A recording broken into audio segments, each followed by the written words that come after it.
And like magic, no time elapsed. So what I'm doing is I'm actually grabbing my good big green egg knives because they are much sharper than my Cutco knives. And unfortunately, my Cutco knives really are starting to get dull, but they're also starting to... I'm missing the paring knife, which my husband and I cannot find. And I really need to get a new set of good knives.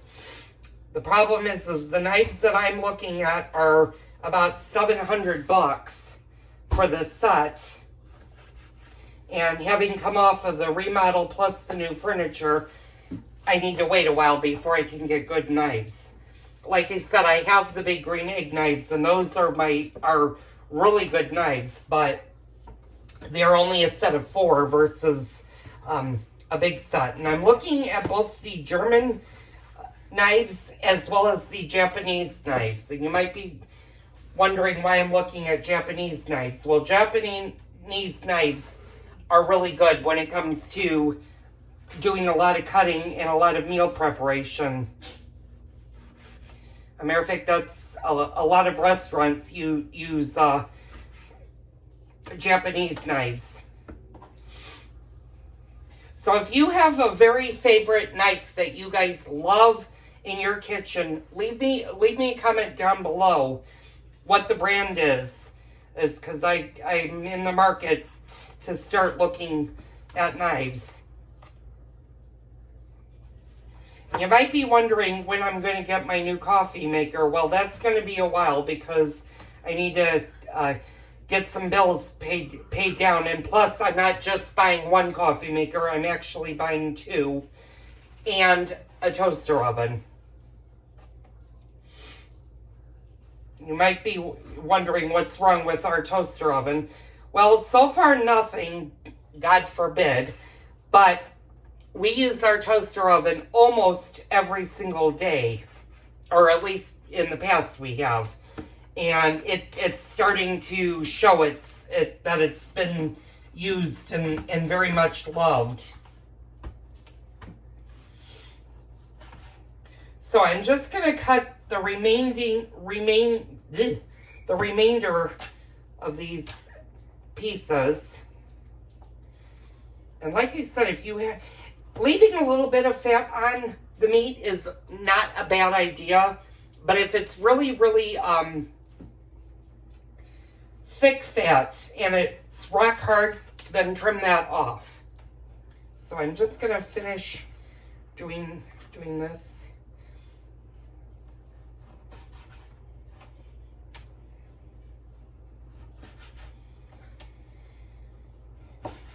And do they all have to be 1/2-inch pieces? No. I mean, if you're not exact with your measurements, you're not gonna ruin anything by that.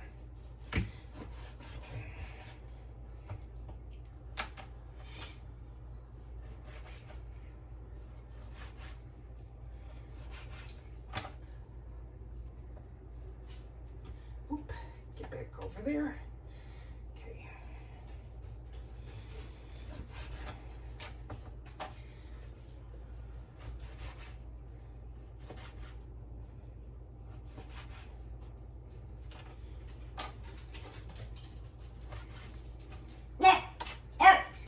Edward, as soon as I'm done cutting this, I promise you I will feed you.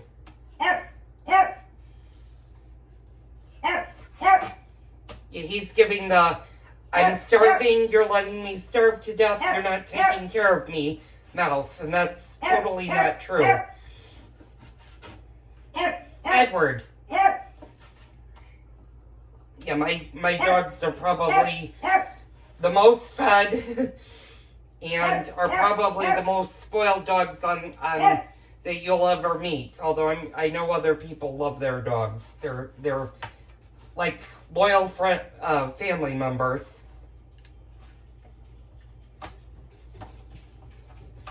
Okay, so I'm just trimming the last of the meat.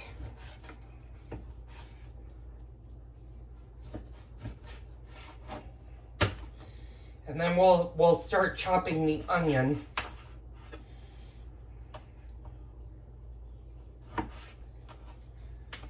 And you can see that this is quite a bit of meat for this recipe.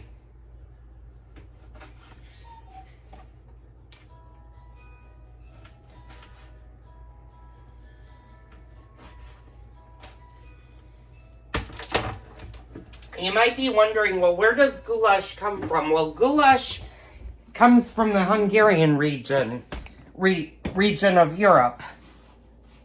So now that I have my beef done, I'm just checking this over, and it does not say to salt and pepper this with the paprika. But if you want to put a little bit of salt and pepper on your meat, by all means, go ahead and do that. That's not going to harm the meat at all. Watch your salt intake, especially if you're using the smoked paprika, and I need to make sure I have the right one. Let's do, actually, we're going to wait for our onion. We're going to do that in a bit.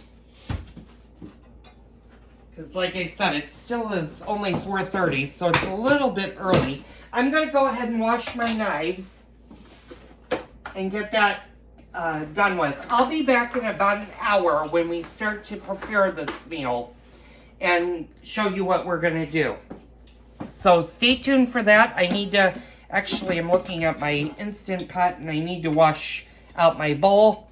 So we're going to do that. I'm going to wash the Instant Pot itself. I'll be back in a bit, and we'll get cooking. Okay, hi everybody, I'm back.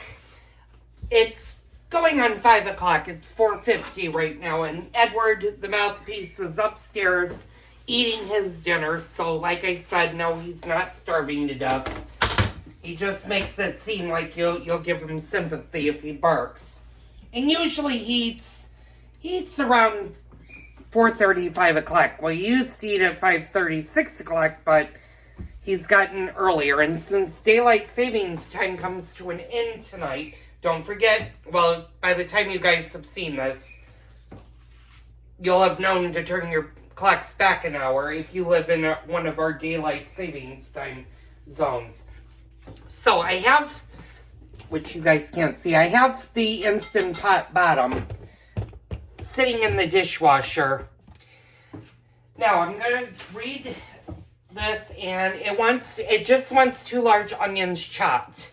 So do they have to be finely chopped? Probably not. I'm going to use my good big green egg knife because, like I said, it's the sharpest. And we're going to go ahead and peel our onion. And there are plenty of videos on me doing this, so I don't think I need to necessarily tell you guys how to peel an onion or show you how to peel an onion.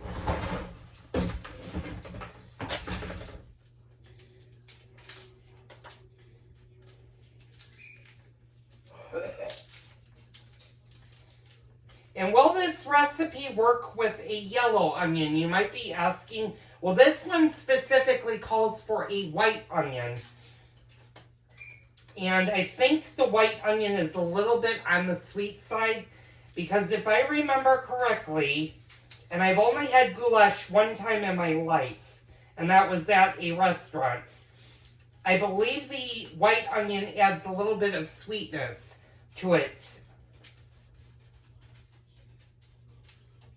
And of course, with my little paring knife missing in action right now, I have a little bit of a problem peeling the onions, but they should peel fairly nice.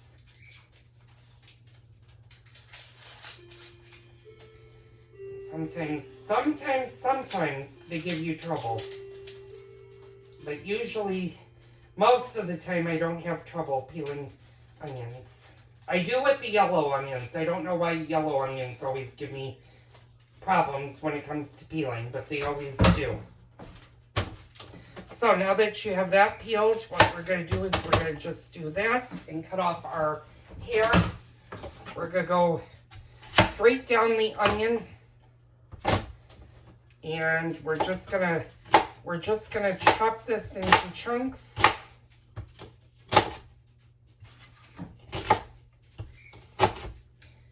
And since it doesn't specify how to do our onions, whether it be fine or stuff, we're just going to chop them.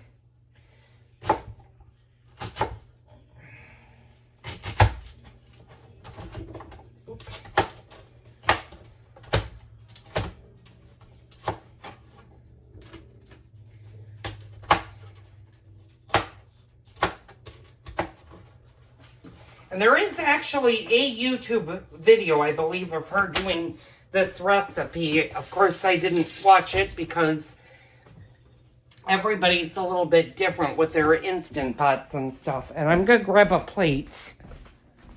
Actually, no, I'm not. I'm going to grab a bowl. I'm just going to grab a plastic bowl to put my onions in. Sorry you guys are so close. I decided not to set you down there. So that's half of the onion that's chopped.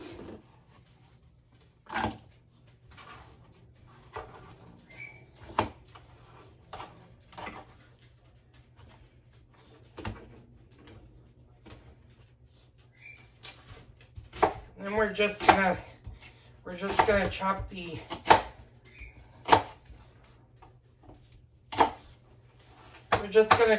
chop these.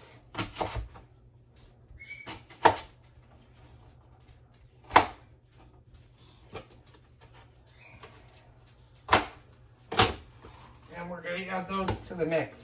Now, this is a lot of onion. I will be honest with you, this is a ton of onion. So, do I think that the recipe could be a little bit prepared a little bit differently? Yes, I can, because you can tell how much onion this is. If you love onion, add more, but like I said, I think that's going to be an overkill for this recipe, but she might be right. She might, I mean, 2 large onions might be what you want to put in the recipe.